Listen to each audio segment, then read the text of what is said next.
G'day folks, Steve from Vintage Restorations Australia here.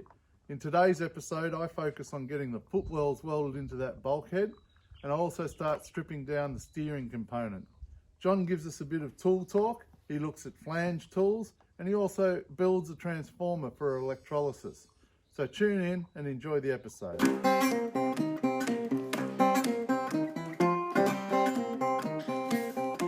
So before we start work today, I'd just like to say a big thank you to Peter Schrader and Dan J, who both signed on as patrons for the channel. We really appreciate that support, guys. Thank you very much, says Barker. If you enjoy the channel, don't forget to hit the like button. If you haven't subscribed, please do, because it really helps us get more exposure.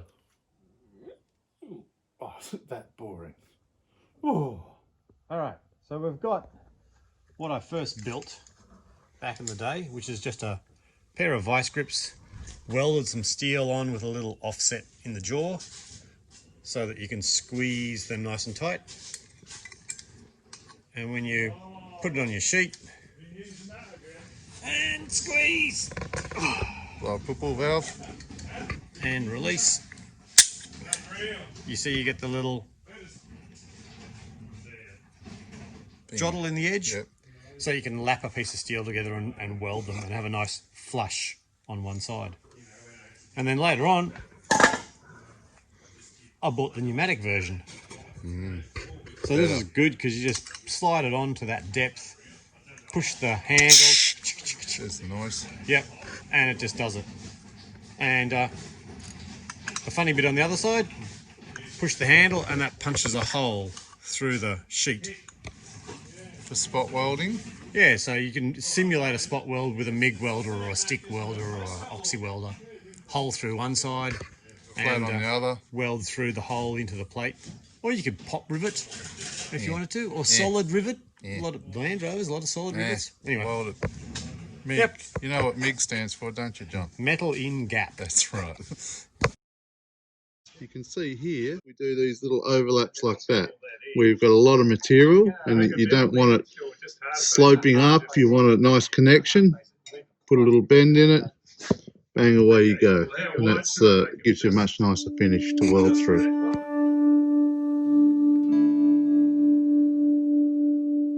So this is the spot weld nozzle for MIG welder. Put it on there, the gases escape out those little holes. Over here you set the timer. So that timer function there gives you a set measure of weld, and you'll get very consistent welds, which is what you want for a spot weld. So you essentially put that over your weld, pull the trigger, and it'll cut off when the timer's done, just like this. You get a nice spot weld. Oops. Try to get it in the hole if you can.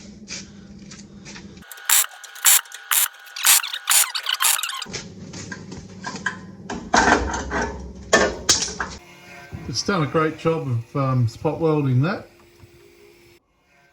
They might need a little tidy up with a bit of a grind. On the inside here we're getting those little scorch marks, so we're getting just the right amount of penetration without blowing it through. Pretty much the same as what they've done there in a factory. But yeah, very happy with that. It's tidy, neat, it'll clean up well. Hold the dolly.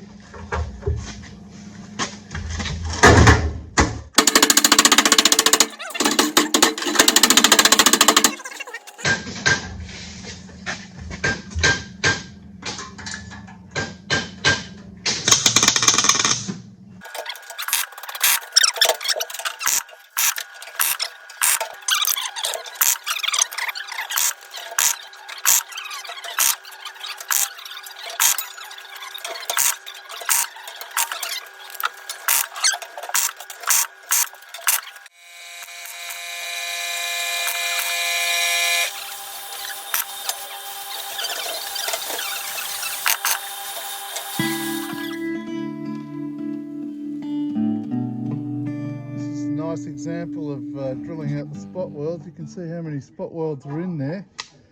What I essentially do now is get in behind that and separate this whole bit of firewall from that. It's a bit of a painful old job, but if you just pick your way along, you'll eventually get it all out.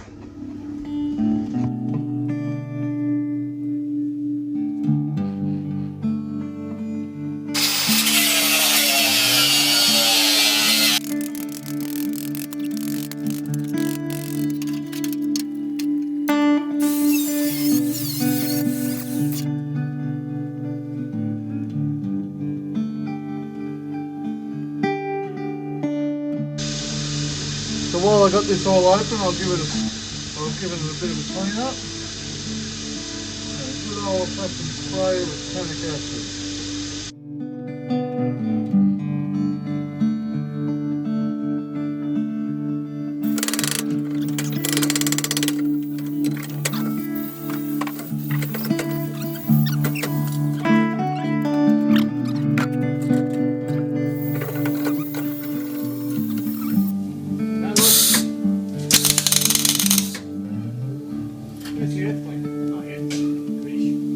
I'll give it another one. You ready? Yep.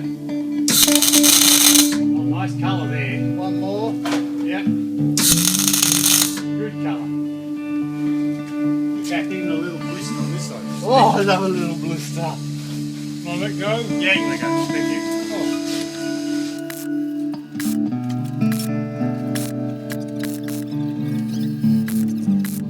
Get a hammer. That's looking really nice. Oh, that's considerably better, John. So basically what I did was there's a fold going up and down on the inside, and I just added to the crease just here. How'd you do that? Smack. Ah. Because that folded I unfolded. see, yes, I see what's happened now. Clear as mud. So yeah. Give it a bit more. That gives it a bit of shape there, doesn't it? Yeah. Uh-huh. That's way gooder.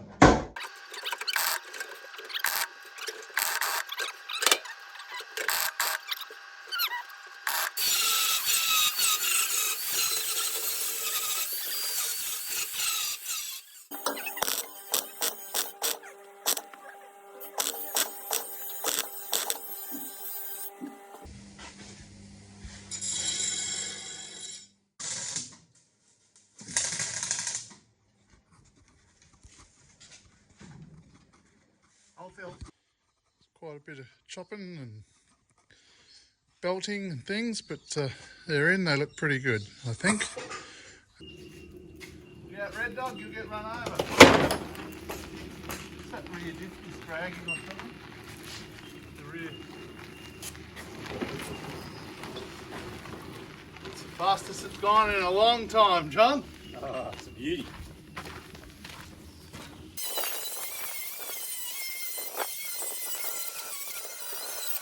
I'll just get this sprayed so it reacts.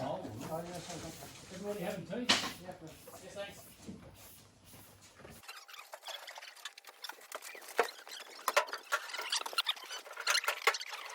Pressure pack primer. It's going to need a bit of rubbing back though.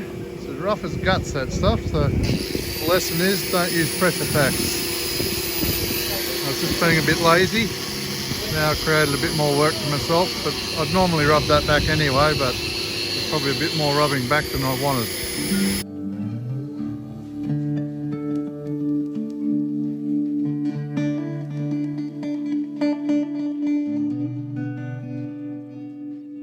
Sitting here having my cup of tea at Smoko, and I've asked John, what's this? This is an old computer UPS. And so that takes the AC and puts out DC. Make a long story longer, what are you actually building? This is a power supply for our electrolysis. Here we are with our trusty old power supply, but this one's been giving us the problems. We keep shorting out the connections, and the main problem is it uses a replaceable fuse, so we keep burning out the fuse. That's not so good. You can't use the smart battery charger because it does all of the different levels of charge. It tries to sense what's going on with the battery. You don't have a battery, you have an electrolysis bath, so they're no good. So I thought we'd make one. Here we have an old computer uninterruptible power supply. You plug your power into it, you plug your computer into this, and it's got some lead acid batteries in it and does the work to keep things humming along when the mains power goes off. Let's have a look inside it. Inside the little computer UPS, there used to be a couple of sealed lead acid batteries down here. They were dead, that's why the unit got thrown away. That's no good. There's this fancy bit of electronics with circuits on it. It does have some large lumps of aluminium heat sinks. We'll keep those, but the rest of that we don't need. What I really want from this unit is this big transformer. Transformer takes 240 volts AC and puts out less, 12 volts or 24 volts AC or thereabouts. And that's what we want to reduce the voltage to get it ready for our electrolysis bath. The next item we need is this unit down here. It's attached to a chunk of aluminium that I took off the board that I just threw away. And the item I've got is what's called a full wave bridge rectifier. It's 35 amp, 12 volt. It's got 4 connections, very easy to do. And it costs about $6 Australian. So that's pretty cheap. We'll just let that hang in the breeze and keep cool. And the last piece down under here is what's called a resettable fuse. So it self-resets. So you put a connection in and out of this unit, and instead of having a bit of glass vial with a metal that melts, it just turns itself off and then turns itself on later on when it's cooled down. So that's really nice. Lets us do all sorts of stupid things like short the output terminals, and it won't destroy itself. So 3 items is all you really need. And then at the back here, I have a couple of bolts and a bit of wood, because that's a good insulator, and a couple of old terminals off an electric fence energizer. So I can now plug in my 240 volt AC and get my 24 volt DC, in this case, power out of the unit, and do electrolysis. Fairly easy. Self-resetting fuse was $10 Australian roughly. That block was $6 Australian. Nice big chunky transformer, free. And it came with a little cabinet to put it all into. So that's what we'll be using for electrolysis baths. So this grubby mess here is actually the steering box and this bracket here, and of course the steering column with the spirally thing in there. Time to give this a bit of a clean up, degrease, make it look pretty.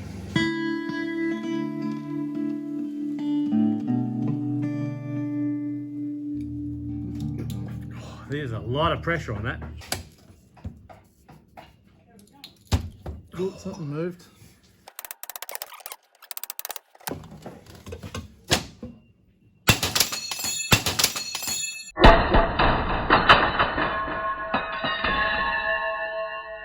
Came off! Time off. You've done it? In spectacular fashion.